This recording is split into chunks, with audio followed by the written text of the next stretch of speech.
এক অসমাপ্ত গানের মতো থেমে গেল ইয়া আলী গানের গায়ক জুবিন গার্গের জীবনের সুর। সঙ্গীত পিপাসু হৃদয়ের জন্য এক গভীর শূন্যতা রেখে মাত্র ৫২ বছর বয়সে চিরবিদায় নিলেন বলিউডের এই সঙ্গীতশিল্পী। শুক্রবার দুপুরে সিঙ্গাপুরে ঘটে যায় এক ভয়াবহ দুর্ঘটনা। স্কুবা ডাইভিং করতে নেমেছিলেন জুবিন। আচমকাই শ্বাসকষ্টজনিত সমস্যা শুরু হয়। তাকে দ্রুত উদ্ধার করে নিয়ে যাওয়া হয় হাসপাতালে, কিন্তু আর বাঁচানো যায়নি তাকে। স্থানীয় সময় দুপুর ১:৩০টার দিকে ঘোষণা করা হয় তার মৃত্যুর সংবাদ। স্থানীয় সংবাদ মাধ্যমের বরাতে ইন্ডিয়া টুডে জানিয়েছে, দুর্ঘটনার পর সিঙ্গাপুর পুলিশ দ্রুত তাকে উদ্ধার করে নিকটবর্তী হাসপাতালে নিয়ে যায়। নিবিড় পরিচর্যা কেন্দ্রে নেওয়া হলেও শেষ পর্যন্ত তাকে আর বাঁচানো সম্ভব হয়নি। সম্প্রতি জুবিন গিয়েছিলেন নর্থ ইস্ট ফেস্টিভ্যালে পারফর্ম করতে। আজ সন্ধ্যায় মঞ্চে ওঠার কথা ছিল তার, কিন্তু এর আগেই তার জীবনাবসান ঘটল।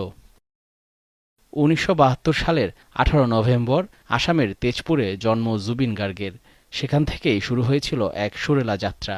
১৯৯২ সালে অনামিকা অ্যালবাম দিয়ে সঙ্গীত জগতে প্রবেশ, আর তারপর একের পর এক হিট।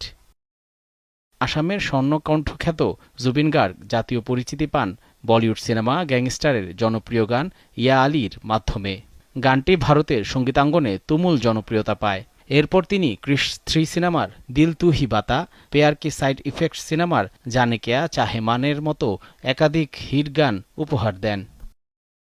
শুধু গায়ক নন, ছিলেন সুরকার, গীতিকার, অভিনেতা, পরিচালক। একাধিক ভূমিকায় তিনি নিজেকে প্রতিষ্ঠিত করেছিলেন।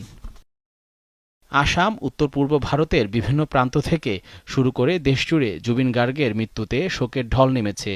ভক্ত, শিল্পী ও রাজনৈতিক অঙ্গনের মানুষজন শ্রদ্ধা জানাচ্ছে জনপ্রিয় এই সঙ্গীতশিল্পীকে।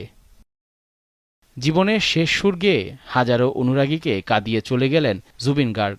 রয়ে গেল তার গান, তার স্মৃতি আর এক অপূরণীয় শূন্যতা। দীপ্ত বার্তা কক্ষ।